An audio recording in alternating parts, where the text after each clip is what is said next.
أنفسنا ومن سيئات أعمالنا من يهده الله فلا مضل له ومن يضلله فلا هادي له وأشهد أن لا إله إلا الله وحده لا شريك له وأشهد أن محمدا عبده ورسوله أما بعد فإن خير الحديث كتاب الله وخير الهدي هدي محمد صلى الله عليه وسلم وشر الأمور محدثاتها وكل محدثة بدعة وكل بدعة ضلالة وكل ضلالة في النار.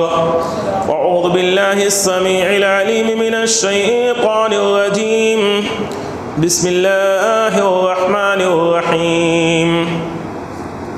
قاف والقرآن المجيد بل أجبوا أن جاءهم منذر منهم فقال الكافرون هذا شيء عجيب أإذا متنا وكنا ترابا ذلك رجع بعيد قد علمنا ما تنقص الأرض منهم وعندنا كتاب حفيظ بل كذبوا بالحق لما جاءهم فهم في أمر مريج أفلم ينظروا إلى السماء فوقهم كيف بنيناها وزيناها وما لها من فروج والأرض مددناها وألقينا فيها رواسي وأنبتنا فيها من كل زوج بهيج تبصرة وذكرى لكل عبد منيب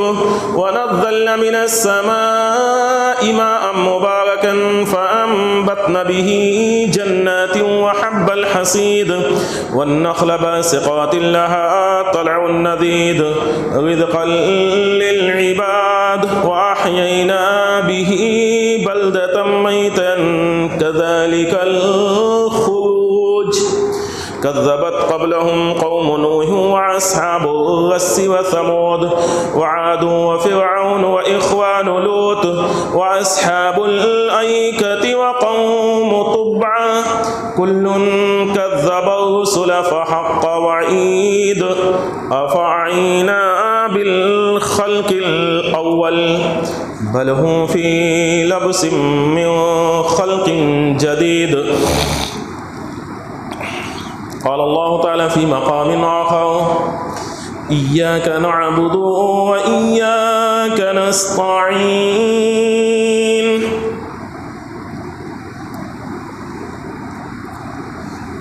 مجسمین حاضرین جمعہ نوجوان ساتھیوں عزیز دوستوں پردہ نشین عزت مآب خواتین اسلام،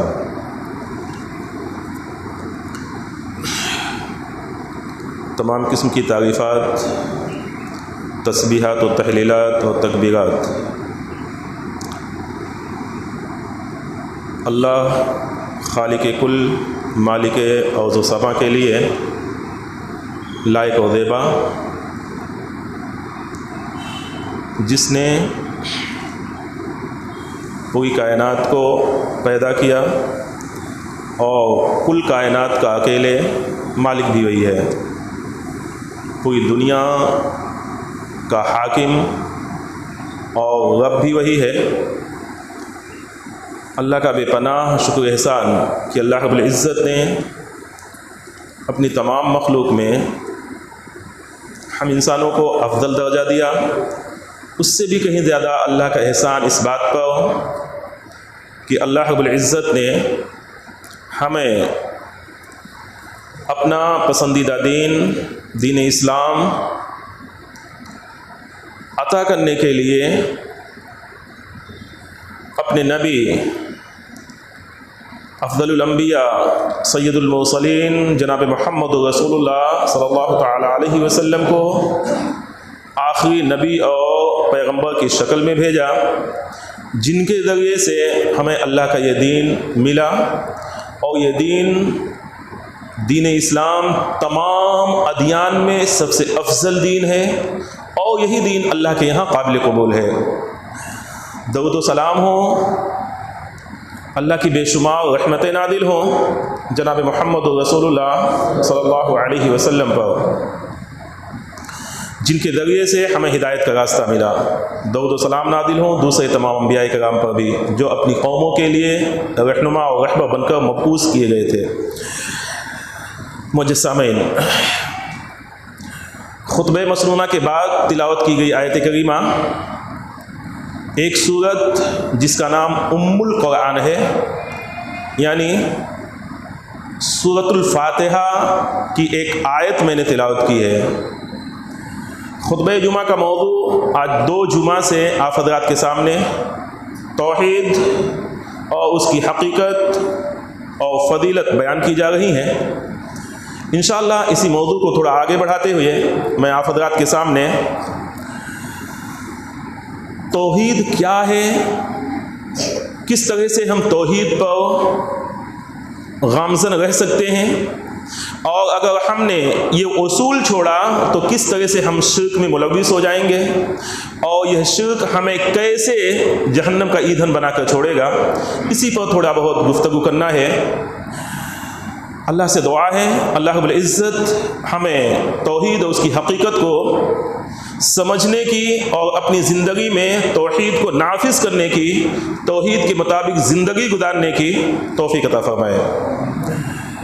معزز سامعین، یہ سورۃ مبارکہ جسے ام القرآن کہا جاتا ہے، اس سورہ مبارکہ کا یہ آیت کریمہ جو میں نے آپ حضرات کے سامنے پڑھی ہے، ایاک نعبد و ایاک نستعین، یہ ایک ایسی صورت ہے جس کے پڑھے بغیر نہ تو امام کی نماز مکمل ہوتی ہے اور نہ ہی مقتدی کی نماز مکمل ہوتی ہے۔ کوئی بھی نماز ہو، کسی کی بھی نماز ہو، جماعت کے ساتھ ہو، اکیلے نماز پڑھی جا رہی ہو، امام کے پیچھے مقتدی بن کر ہم کھڑے ہوں، کوئی امام بن کر نماز پڑھا رہا ہو، ہر کسی کے لیے اس سورۃ المبارکہ کا پڑھنا لازم ہے، اس کے پڑھے بغیر نماز نہیں ہوتی۔ دلیل کیا ہے؟ اب اسی بات کو سامنے رکھ لیتے ہیں کہ اس سورہ مبارکہ کے پڑھے بغیر نماز نہیں ہوتی ہے، نماز مکمل نہیں ہوتی ہے، نماز کا کوئی حقیقت نہیں رہ جاتا ہے۔ دلیل کیا ہے؟ حضرت عبادہ بن صامت کہتے ہیں، ان عبادہ بن صامت رضی اللہ تعالی عنہ قال صلی رسول اللہ صلی اللہ علیہ وسلم الصبح فثقلت علیہ القراءة فلما انصرف قال انی اراکم تقرؤون وراء امامکم قال قلنا یا رسول اللہ ای واللہ قال فلا تفعلوا الا بام القرآن فانه لا صلاة لمن لم يقرأ بها۔ رواه الترمذی۔ اللہ کے نبی جناب محمد رسول اللہ علیہ وسلم ایک مرتبہ فجر کی نماز پڑھا رہے تھے۔ نماز کے دوران اللہ کے رسول کو قرأت کرنے میں تھوڑی دقت محسوس ہوئی ہے۔ کیوں ہوئی؟ اللہ کے رسول کو پڑھنے میں پریشانی کیوں محسوس ہوئی؟ وجہ یہ تھی کہ پیچھے جتنے بھی صحابہ کرام مقتدی بن کر کھڑے تھے، اللہ کے نبی جناب محمد رسول اللہ علیہ وسلم کے ساتھ ساتھ وہ تمام آیتیں آواز کے ساتھ دہراتے تھے جو اللہ کے رسول پڑھتے تھے۔ اللہ کے نبی جناب محمد رسول اللہ علیہ وسلم کو قرأت کرنے میں دشواری محسوس ہوئی۔ اور ایسا ہوتا ہے کہ اگر کوئی آدمی تلاوت کر رہا ہو آواز کے ساتھ اور اس کے بغل میں یا اس کے پیچھے ہی بیٹھ کر کوئی اور آدمی اسی آواز سے قرآن پڑھ رہا ہو یا کوئی ذکر کر رہا ہو تو سامنے والے کو دقت ہوتی ہے، اسے اپنے پڑھنے میں کچھ الجھاؤ محسوس ہوتا ہے، تکلیف ہوتی ہے کہ میں نے کون سی آیت آگے پڑھی ہے کہ نہیں پڑھی، اس طرح کا معاملہ ہوتا۔ اللہ کے رسول کے ساتھ ایسے ہی معاملہ پیش آیا۔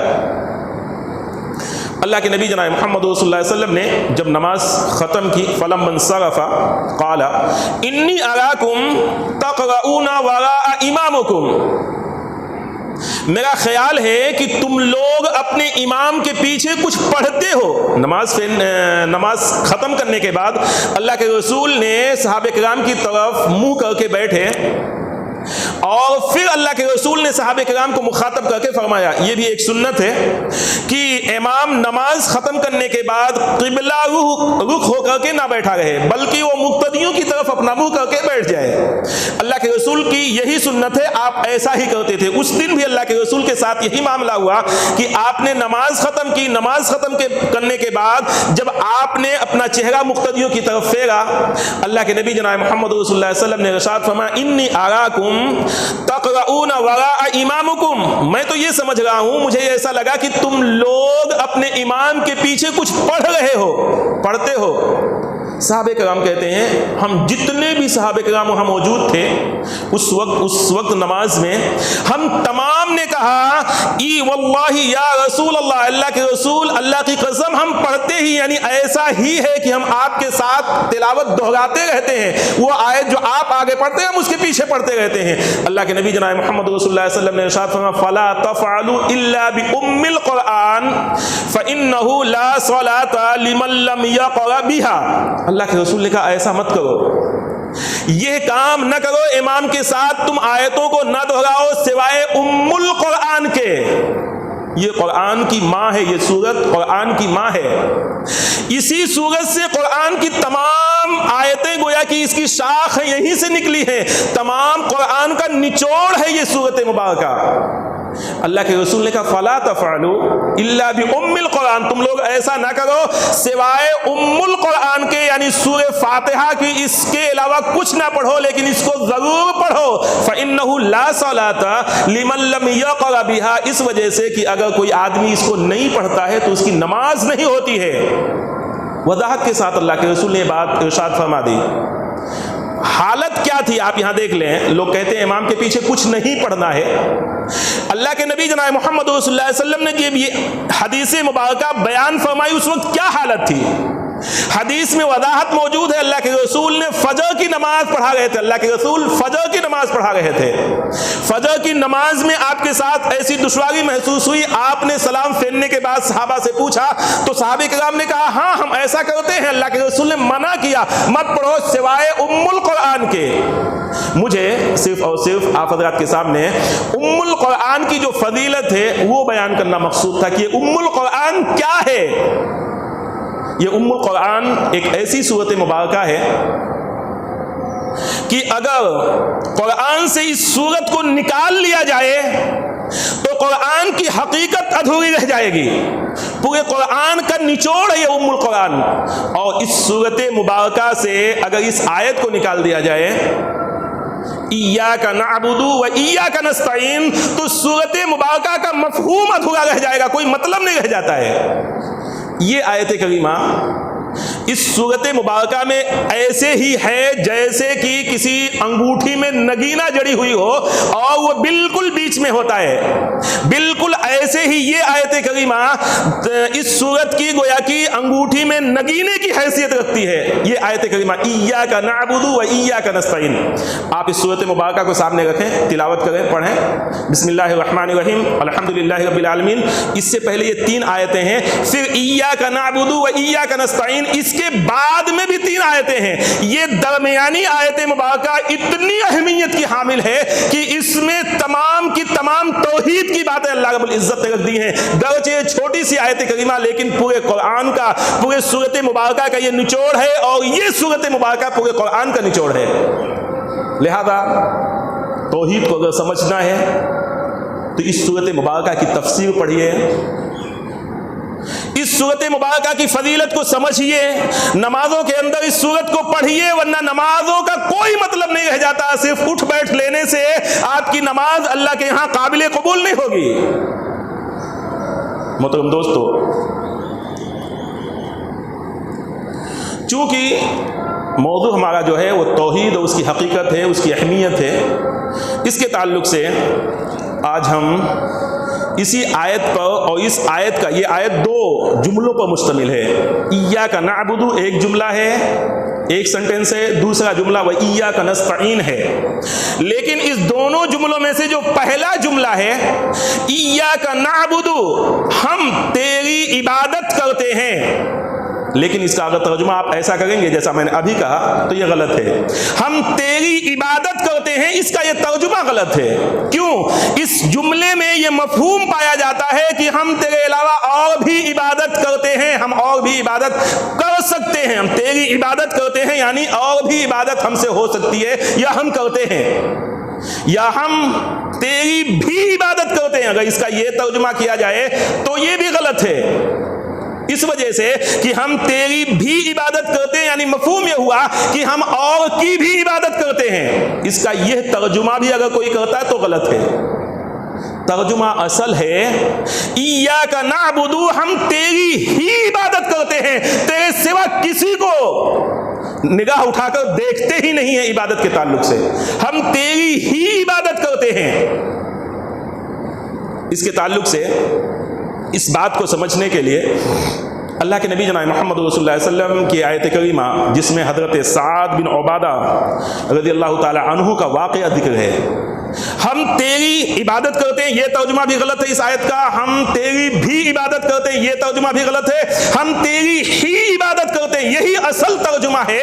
اور ایسے ہی جیسے کہ اگر کسی انسان کی بیوی یہ کہے کہ میں تیری بھی بیوی ہوں، اس کا یہ مطلب ہے کہیں اور بھی کسی اور کی بھی بیوی ہوں۔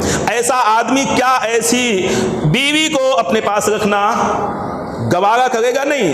ایسا ہی واقعہ اس حدیث مبارکہ میں ذکر ہے حضرت سعد بن عبادہ رضی اللہ تعالیٰ عنہ کا، ان مغیرہ بن شعبہ رضی اللہ تعالیٰ عنہ قال سعد بن عبادہ لو رأيت رجلا مع امرأتي لضربته بالسيف فبلغ ذلك غير مصحف عنه فبلغ ذلك رسول الله صلى الله عليه وسلم فقال اتعجبون من غيرة سعد فوالله لأنا أغير منه والله أغير مني۔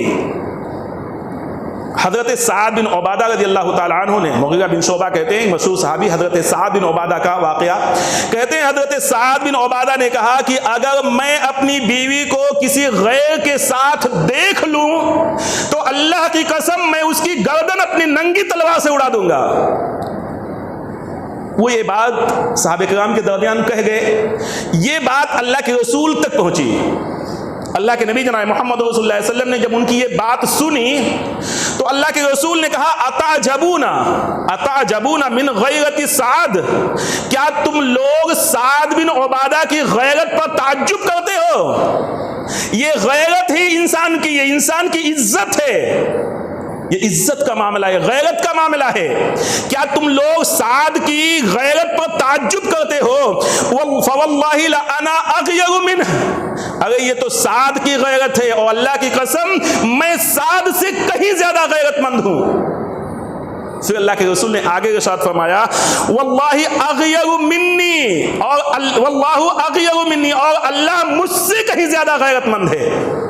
یہ سعد کی غیرت مند ہے۔ سعد یہ کہتے ہیں کہ اگر میں اپنی بیوی کے ساتھ کسی کو دیکھوں تو میں اس کی گردن تلوار سے اڑا دوں گا۔ اللہ کے رسول نے جب ان کی اس بات کو سنا تو کہا یہ سعد کی غیرت ہے، کیا ان کی غیرت پر تم لوگ تعجب کرتے ہو؟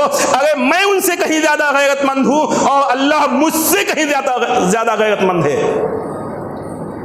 اب یہ حدیث مبارکہ امام بخاری نے کتاب التوحید میں ذکر کیا ہے، کتاب التوحید میں، لیکن اس حدیث مبارکہ میں نہ تو توحید کی تے موجود ہے اور نہ ہی شرک کی شین موجود ہے، لیکن کتاب التوحید میں کیوں ذکر کیا گیا یہ مفہوم سے بات واضح ہو جاتی۔ دیکھیے حضرت سعد بن عبادہ کا یہ واقعہ، اللہ کے نبی جناب محمد رسول اللہ علیہ وسلم کا یہ کہنا کہ اللہ مجھ سے زیادہ غیرت مند ہے، یعنی ایک آدمی کی غیرت اگر یہ نہیں برداشت کر سکتی ہے کہ اس کی بیوی کہیں اور کو دیکھے، نظر اٹھا کر دیکھے، تو اللہ رب العزت اللہ کے رسول سے کہیں زیادہ زیادہ اللہ کے رسول اس دنیا میں سب سے غیرت مند, اور اللہ کے رسول نے کہا واللہ اغیر منی, اللہ مجھ سے کہیں زیادہ غیرت مند ہے.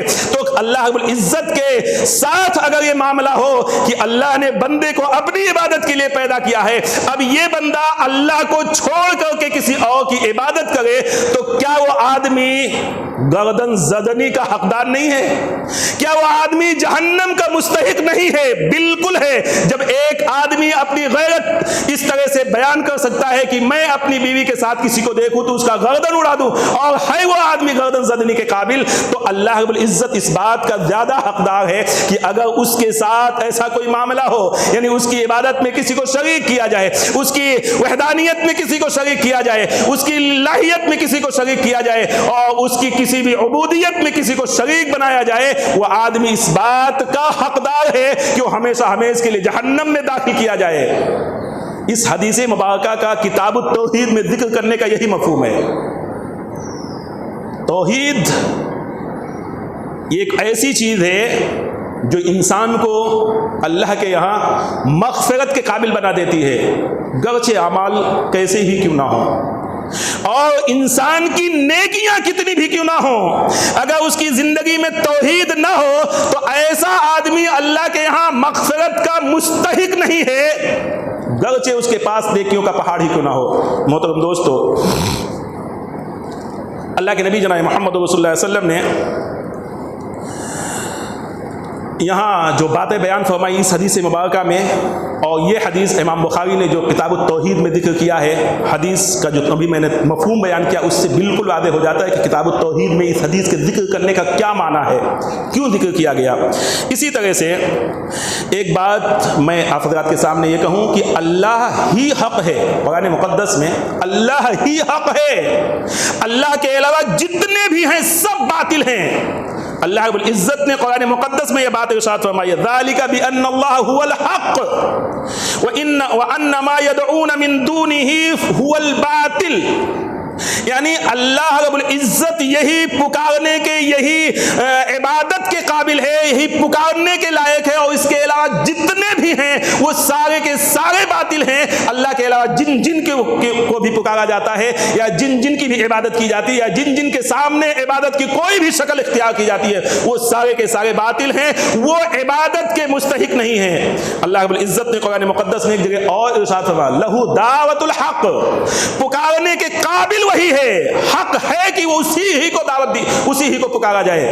محترم دوستو, اب ایک آدمی جو اللہ کو چھوڑ کر دوسرے کے سامنے ہاتھ پھیلائے ہوئے ہے, دوسرے کے سامنے دوسرے سے اپنی امیدیں وابستہ کیے ہوئے ہے, دوسرے کے اوپر بھروسہ کیا ہوا ہے, اور اللہ کو چھوڑ دیتا, اللہ رب العزت نے اس کی مثال قرآن مقدس میں کیا بیان فرمائی ہے, والذین یدعون من دونہ لا یستجیبون لہم بالشیء. جو لوگ اللہ کو چھوڑ کر دوسروں سے امید لگا کر رکھتے ہیں, دوسروں کو پکارتے ہیں, وہ کچھ بھی ان کی مراد نہیں پوری کر سکتے ہیں. اس کی مثال ایسے ہی ہے جیسے کوئی آدمی بہتے سمندر کے سامنے اپنا دونوں ہاتھ پھیلائے ہوئے ہو, اس امید کے ساتھ کہ ابھی پانی اس کی منہ تک آ جائے گا, کباسط کفیہ لیبلغ فاہ, کہ ابھی وہ پانی اس کے منہ تک آئے گا. لیکن ایسا نہیں ہوتا ہے کہ انسان بھلے ہی سمندر کے سامنے کھڑا ہو کر اپنا ہاتھ پھیلایا ہو اور اس امید میں کہ وہ پانی اس کے منہ تک آئے گا, لیکن ایسا نہیں ہوتا ہے. بالکل یہی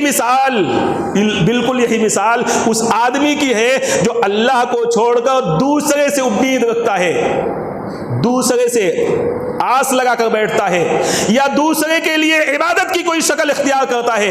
ایسا آدمی بالکل اللہ کے نزدیک اتنا زیادہ کمزور, یا اسی طرح سے اللہ کے نزدیک اس کے عقیدہ اتنا زیادہ گھٹیا ہے کہ اللہ رب العزت قیامت کے دن اس کو کسی طرح سے معاف کرنے کے لائق معاف نہیں کرے گا. محترم دوستو, یہ توحید کی حقیقتیں ہیں جو قرآن مقدس کی آیت کریمہ اور اس کے مفہوم کو پڑھنے سے واضح ہوتی ہے.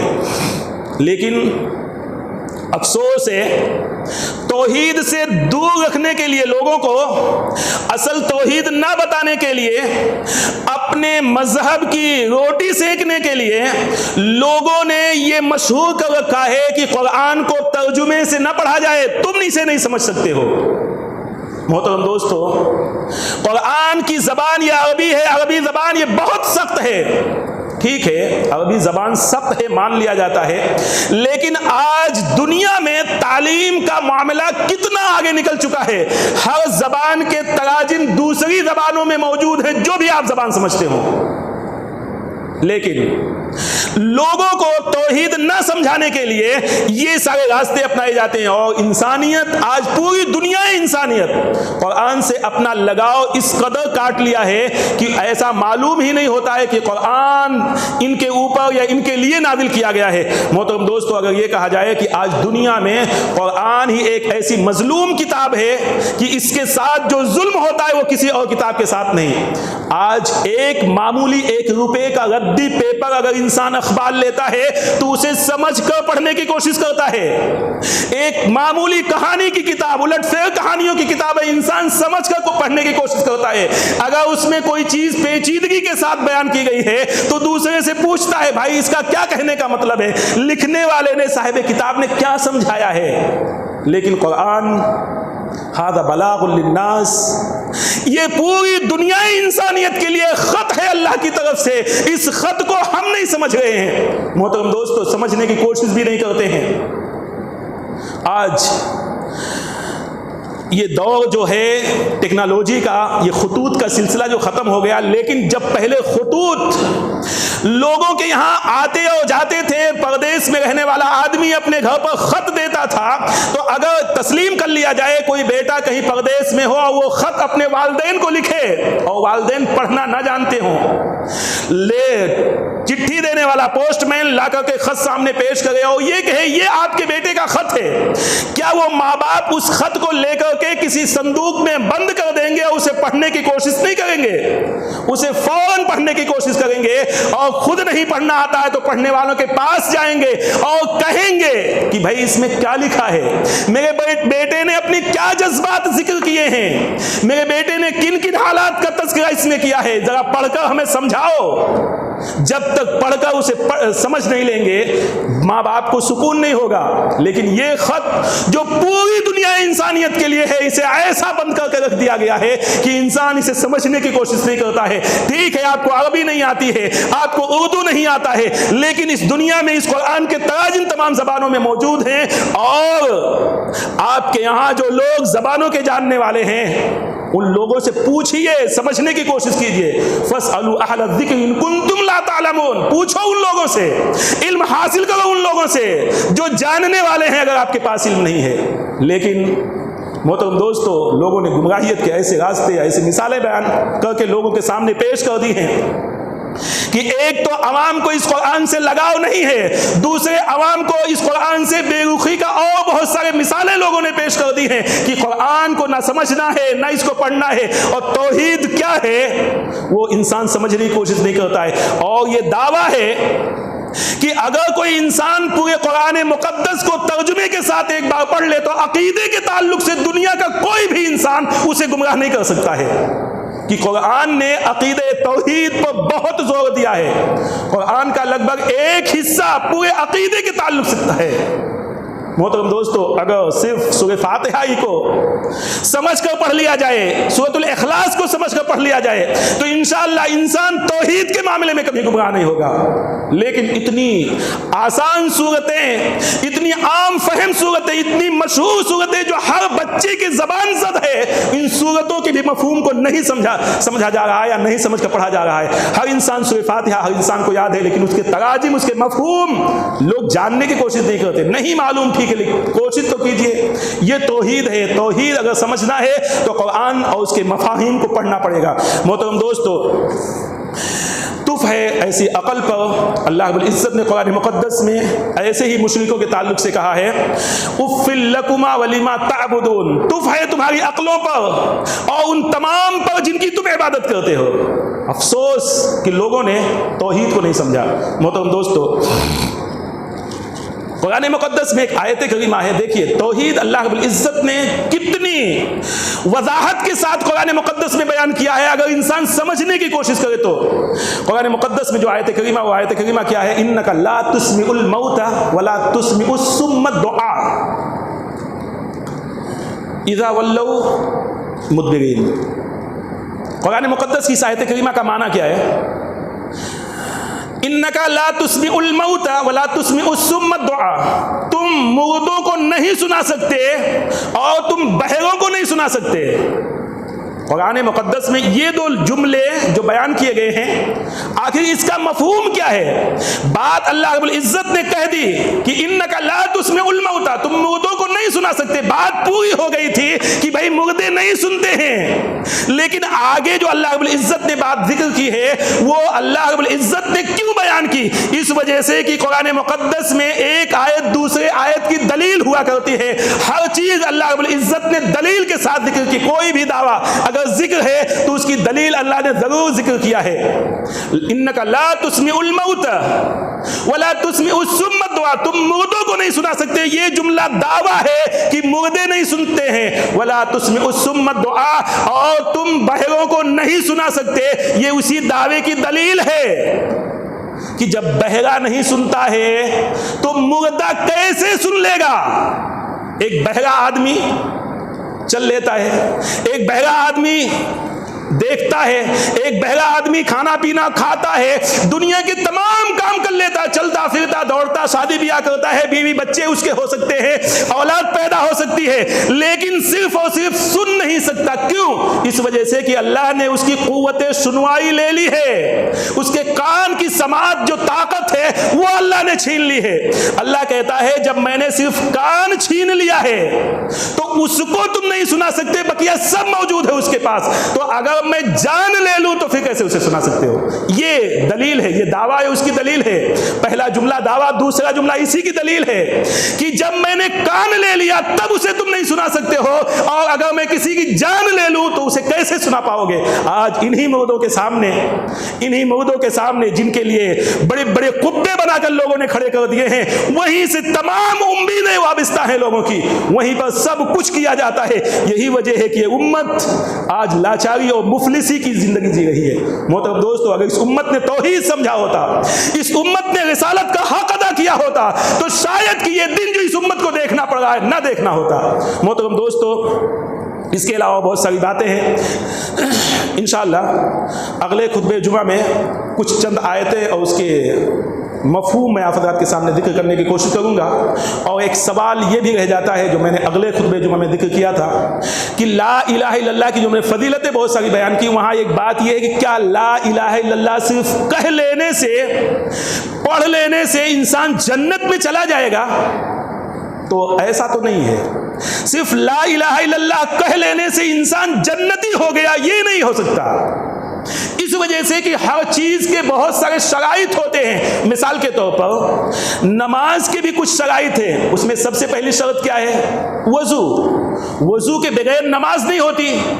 دوسری شرط ہے دخول وقت ابھی نہیں ہوا ہے، مثال کے طور پر ظہر کا وقت ابھی نہیں ہوا ہے، سورج نہیں ڈھلا ہے، زوال نہیں ہوا ہے، آپ ظہر پڑھنا چاہیں ظہر کی نماز نہیں ہوگی۔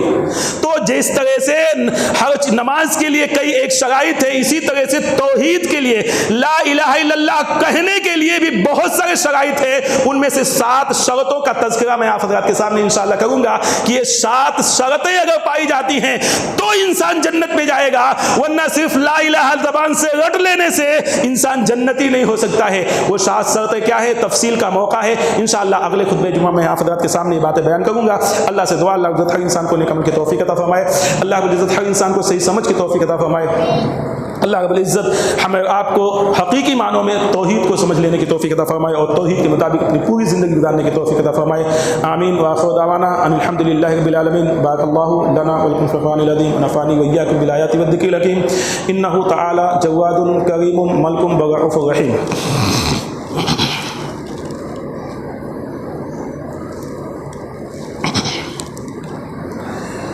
الحمد لله نحمده ونستعينه ونستغفره ونؤمن به ونتوكل عليه ونعوذ بالله من شرور أنفسنا ومن سيئات أعمالنا، من يهده الله فلا مضل له ومن يضلله فلا هادي له، وأشهد أن لا إله إلا الله وحده لا شريك له، وأشهد أن محمدا عبده ورسوله، أما بعد فإن خير الحديث كتاب الله وخير الهدي هدي محمد صلى الله عليه وسلم وشر الأمور محدثاتها وكل محدثة بدعة وكل بدعة ضلالة وكل ضلالة في النار. فأعوذ بالله السميع العليم من الشيطان الرجيم. بسم الله الرحمن الرحيم. إن الله يأمر بالعدل والإحسان وإيتاء ذي القربى وينهى عن الفحشاء والمنكر والبغي يعظكم لعلكم تذكرون. ولذكر الله تعالى وأعلى وأذل وأتم وأحم وأكبر.